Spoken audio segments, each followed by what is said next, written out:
Hi, welcome to this video, which is an introduction of how to use the ACOSS risk registers for community service organisations. My name's Carl Mallon, and I am one of the developers of this register. And we're just going to work through, in a hands-on way, the key features of the register in this video. So the system is accessible from any browser, and the URL is riskregister.climaterisk.com.au during the pilot phase. That's riskregister.climaterisk.com.au, and the first time you access that, you won't see this. You'll see an authentication required box. You should have received, or if you ask ACOSS or Climate Risk, you'll get an authentication password, and that's just an added level of security during the pilot phase. Once you're in, you'll see a screen like this, and you'll notice that there are 3 risk registers. There's the local government, the water utility risk register, and the community risk register. Once you're in, you'll generally see just the community risk register. Today, because I'm a super user, we'll see some of the other registers as well, but that should all be fairly straightforward. So the next thing you're going to do is use your unique username and password to log in. So we'll log in, and off we go. Alright, so we're in. Now, looking up at the top set of tabs, we're going to come in at the Home tab, and that's just an introduction of where we are and some information about the risk registers today, little promotional information. The next tab you'll see is a quick guide which provides some pictures and diagrams of how to access the system, and you can print those out or have a little search. So that's really just what we're going to be working through today. Okay, so let's start off with the risks. Click on the risks section. When we just click on it at the top, this is what we see. And what we see is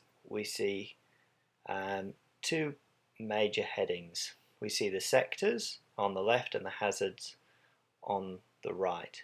Now, within each sector, if we look at the community sector, we see that there are 1, 2, 3, 4, if you like, themes under which risks are grouped, and then within each theme there are subsections referred to as clusters there.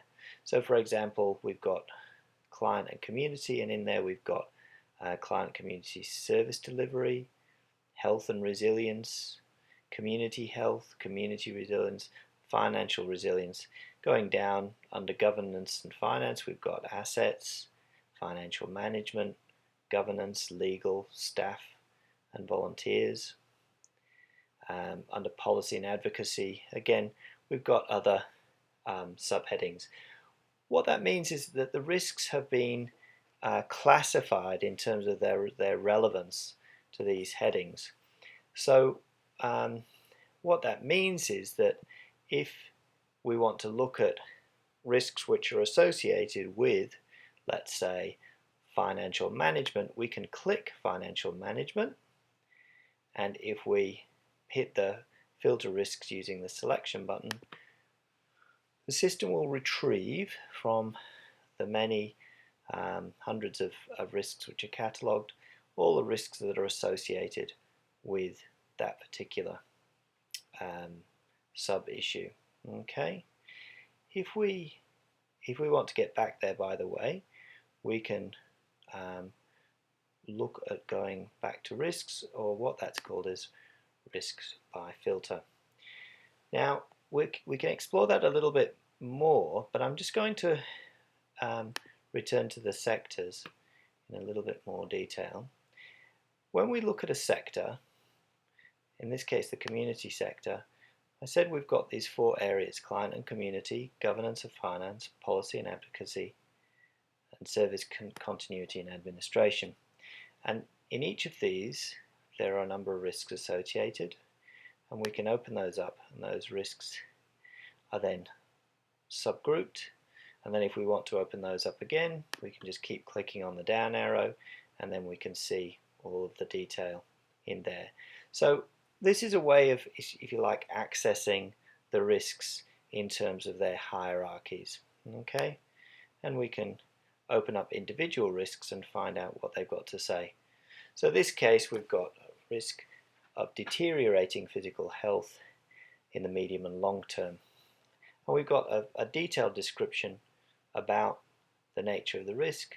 We've got an identification of which sectors are relevant, and we've also got indications of what kind of hazards could drive or be associated with that risk. Some will be very specific, and some will be very general. Okay, so what we see is each risk has a unique number, it has a unique title, it has a very specific description, and associated sectors and hazards. Another way that we can look at risks more from a sort of hierarchical approach is by looking at the hazards that can cause them. So we might be in a situation where we're very interested in risks which are associated with high temperatures, and we could be looking at, for example, risks associated with bushfires, and then we would have a long list of risks which might be associated with bushfires. Okay, so that's another way of accessing those types of the specific risks. This is a very large number here. Don't be alarmed by that number. Risks can be placed in under more than one heading, which means that they can occur multiple times. So going back to a key feature of this tool is the ability to selectively hit the databases for certain things we want. We looked at, for example, financial management, and we could look at those issues which have got financial management, and they may be related to something like temperature and heat. So let's say we wanted to look at those two, whether there were risks which were associated with those two.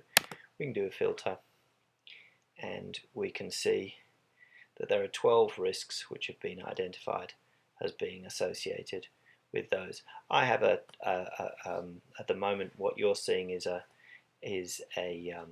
risk register which is moving across multiple sectors. If we were confining to the community sector, there would be a small list, but for example under here we're looking at funding contracts. We could see increase in operational costs not reflected in government funding agreements leads to reduced ability to meet demand for services and increased service disruption, and reduced ability to engage in strong lobbying advocacy work in relation to crucial social justice issues.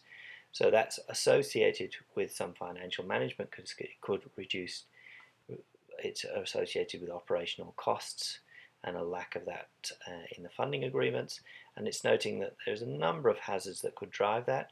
We got there because we were looking at one particular hazard, but you can see that there is a number of ways that physical risks could bring that type of problem to the fore. So this is the sort of risk where we might have an extreme event. It's an organisation is compelled to engage in supporting a community recovery or disaster management and that extreme event, but there's no contractual arrangements for it to recover the costs. So though in terms of its expectations from its members to respond, that's good. But in terms of its financial situation, that's bad, because it's actually expending resources which are not covered. So that's one specific example. Now, when we do have risks, we can the obvious thing we're going to want to do is, once we've identified the risks that we really want to focus on, is we want to look at those individually. We can press our Expand All button, which gives us all of the details that we want, and we can also have a Print Page button. Once we hit that, we'll have the normal print systems that come into place, and you can see that all of those will print out to your printer. So the export filtered risks is a feature for database export, so we don't recommend using that at the moment. That's more of a facility in development. Okay, once we've thought about risks, we can look at responses to those risks. Because of the climate-based provenance of this risk register, which extends to both climate change and extreme weather, we've used the terminology of adaptation to cover things like risk controls, responses, a wide variety of risk reduction options. So the adaptation register operates in a very similar way. So we can look at it by sector. We can look at, where are we? Let me just bring that up.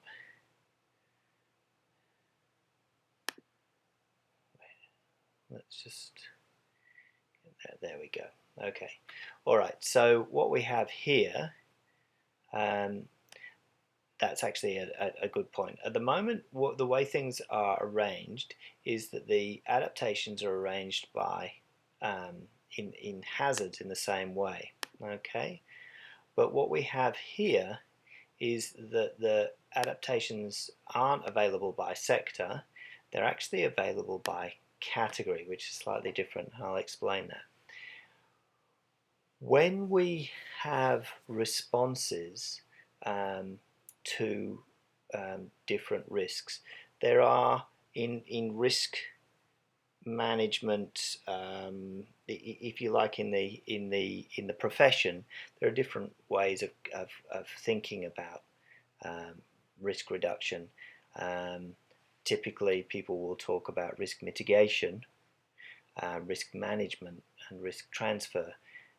So risk mitigation might be, how can I actually reduce this risk? I'm going to, for example, move away from where I'm exposed to this risk. Risk management might be, I can't move away, but I need to be prepared that if there was a flood, that I have evacuation procedures to get everyone out. Or a risk transfer is that I've got adequate insurance.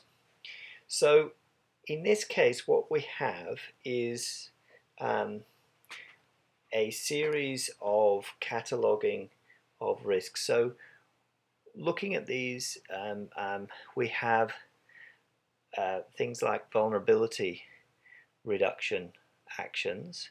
We have transfer, which is things like insurance. We have risk management, which I just referred to. We've got exposure reduction, which is, for example, moving or finding ways to limit how exposed the organization is to particular hazards. And then we also have these two at the top, which are around, for example, having the capacity to adapt, but not necessarily knowing specifically what that might be. So it might be just having spare resources or certain skills in the organization that mean that it has the ability to change or respond to the unexpected. And evolutionary opportunities can be capturing change in a positive way. So if an organization has certain skills or certain resources, that might be needed in say an extreme event, well, it might establish contracts to be able to use those resources in non-traditional ways for the benefit of the organization, and might be to increase income or to maintain operation when other organizations are essentially just sitting and waiting for the recovery to be done around them. So let's just have a little look at some of those. So these, again, there's all sorts of different subclasses which are available in each of these areas. And if we look at transfer, we've got typical areas in terms of insurance, but also we can look at things like, in here we've got health advocacy, funding and financial measures, emergency related transfers, so that they might be often related to things like government or to emergency management organizations. I won't go through all of these in detail about what they involve, but they're laid out in a similar manner. There's a unique adaptation title, a code number, the statement of the full statement of what the coverage is. There are the sectors to which it may be appropriate, and there is the capability, which is not really being used at the moment, to associate these back with risks. So in due course, it's intended that we'll create links to risks, and those may well be developed rather than by experts, be developed by people who are on the ground actually saying, well, we're using this particular adaptation response to solve this particular risk, and we can, if you like, have a wisdom of the crowd. So that's how those work, and what you can see there is that's another way of understanding the approach. And similarly, you can you have a similar set of tools that can be used to filter the adaptations. So you can choose which sectors, which hazards you want to use to pull out adaptations. So that's an overview of how the systems work.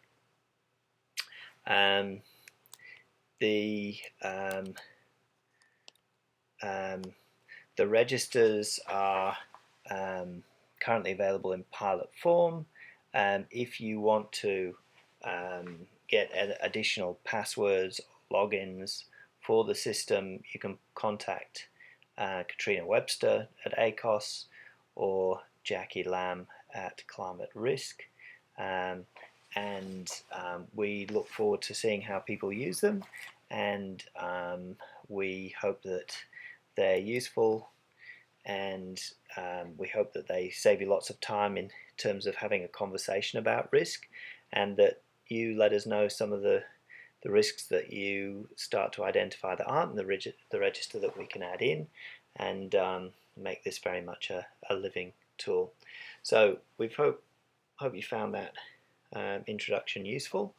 Have a play around, and please keep in touch on how you find the system to use. Okay, good luck.